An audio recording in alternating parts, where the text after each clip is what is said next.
2 minute में गुंडागर्दी भुला दूंगा तुम्हारी। फोन कर दिया। 2 मिनट में तुम्हारी सारी गुंडागर्दी भुला दूंगा। अगर दोबारा किसी की जमीन पर नजर डाली तो निस्तेनाबूद कर दूंगा।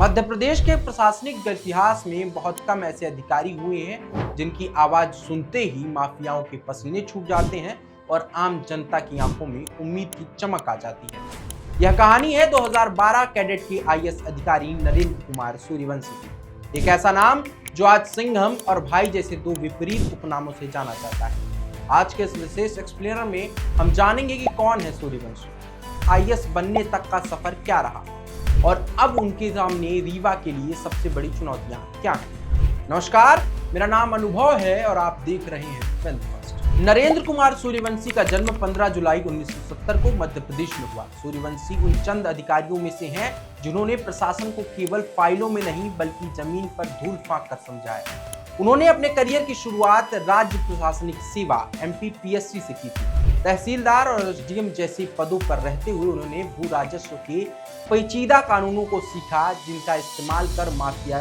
जमीन हड़प लिया करते थे। यही जमीनी तजुर्बा उनका सबसे बड़ा हथियार बना। साल 2012 में उनकी मेहनत रंग लाई और उन्हें पदोन्नति प्रमोशन के जरिए भारतीय प्रशासनिक सेवा IAS में शामिल किया गया। निवाड़ी के पहले पूर्णकालिक कलेक्टर के रूप में उन्होंने नए जिले की प्रशासनिक व्यवस्था को शून्य से खड़ा किया।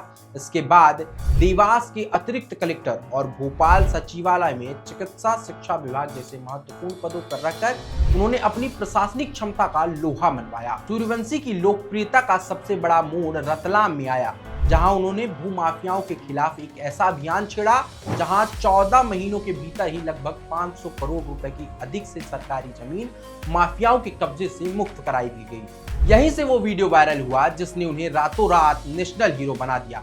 जन सुनवाई में जब लोगों ने कुख्यात माफिया अज्जू सिरानी के द्वारा 30 साल से कब्जाई गई जमीन की शिकायत की तो सूर्यवंशी कुर्सी छोड़कर सीधे मौके पर पहुंच गए।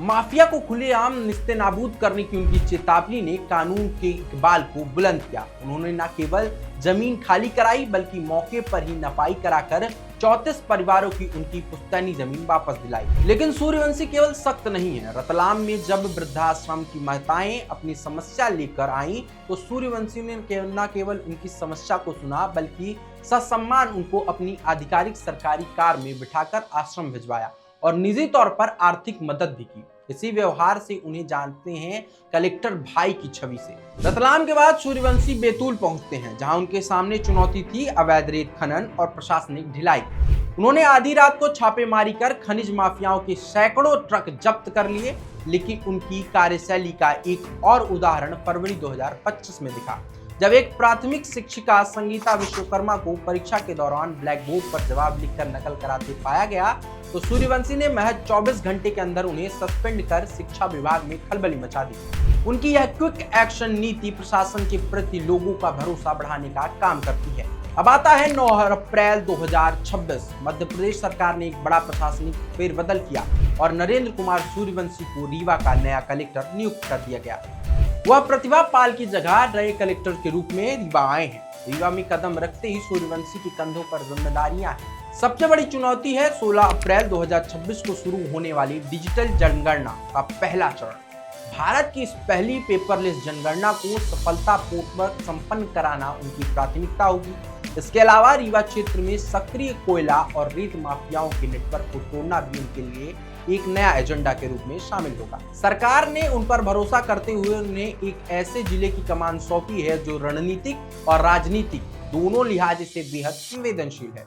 अगर सूर्यवंशी की कार्यशैली को एक वाक्य में कहें तो वो ऑन द स्पॉट रिजल्ट देने वाले अधिकारी हैं।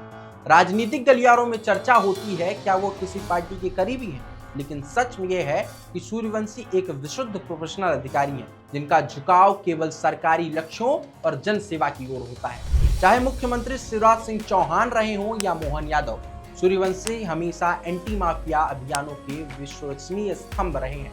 रीवा की जनता की उम्मीद है कि जो रतलाम मॉडल और बैतूल की शक्ति उन्होंने देखी है वही अब विंध्य की तस्वीर बदलेगी। माफियाओं के लिए वो खौफ और आम नागरिकों के लिए वह एक सहारा बनेंगे। क्या सूर्यवंशी निस्तेनाबूद वाले अंदाज में रीवा में इंसाफ करेंगे? आपको क्या लगता है हमें कमेंट सेक्शन पर जरूर बताएं। अगर वीडियो अच्छा लगा हो तो इसे लाइक करें, शेयर करें और चैनल को सब्सक्राइब करना ना भूलें।